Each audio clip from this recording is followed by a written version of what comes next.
The Elves and the Shoemaker. First story. A shoemaker, by no fault of his own, had become so poor that at last he had nothing left but leather for one pair of shoes. So in the evening he cut out the shoes which he wished to begin to make the next morning, and as he had a good conscience, he lay down quietly in his bed, commended himself to God, and fell asleep. In the morning, after he had said his prayers, and was just going to sit down to work, the two shoes stood quite finished on his table.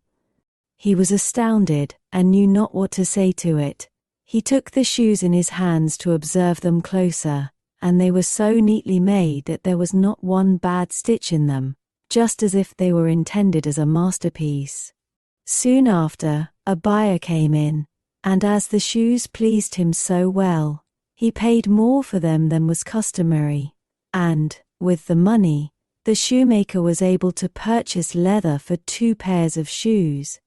He cut them out at night, and next morning was about to set to work with fresh courage, but he had no need to do so, for when he got up, they were already made, and buyers also were not wanting, who gave him money enough to buy leather for 4 pairs of shoes.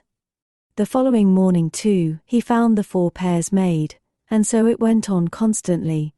What he cut out in the evening was finished by the morning, so that he soon had his honest independence again, and at last became a wealthy man.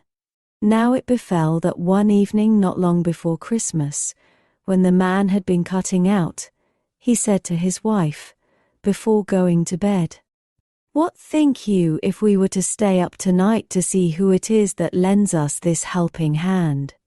The woman liked the idea, and lighted a candle, and then they hid themselves in a corner of the room, behind some clothes which were hanging up there, and watched.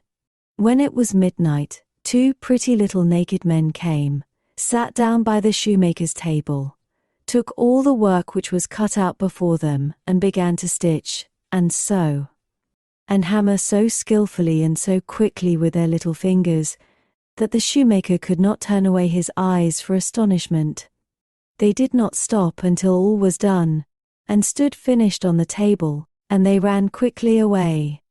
Next morning the woman said, "The little men have made us rich, and we really must show that we are grateful for it.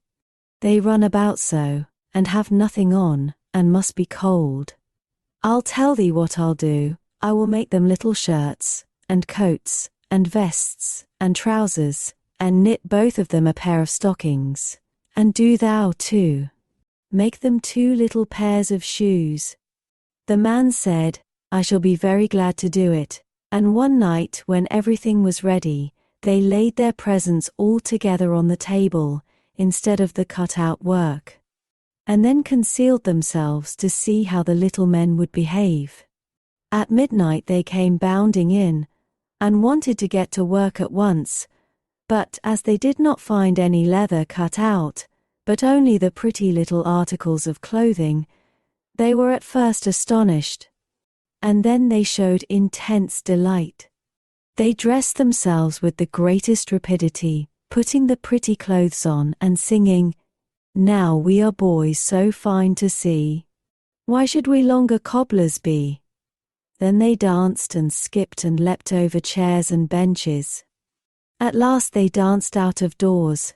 From that time forth they came no more, but as long as the shoemaker lived all went well with him, and all his undertakings prospered. Second story. Was once a poor servant girl, who was industrious and cleanly, and swept the house every day, and emptied her sweepings on the great heap in front of the door.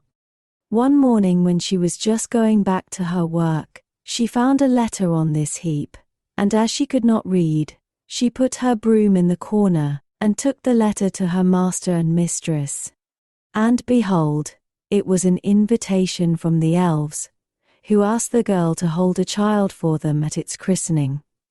The girl did not know what to do, but at length, after much persuasion, and as they told her that it was not right to refuse an invitation of this kind, she consented. Then 3 elves came and conducted her to a hollow mountain, where the little folks lived.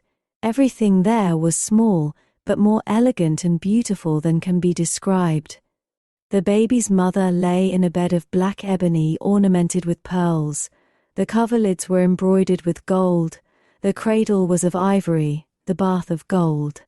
The girl stood as godmother and then wanted to go home again, but the little elves urgently entreated her to stay 3 days with them. So she stayed, and passed the time in pleasure and gaiety, and the little folks did all they could to make her happy. At last she set out on her way home. Then first they filled her pockets quite full of money, and after that they led her out of the mountain again.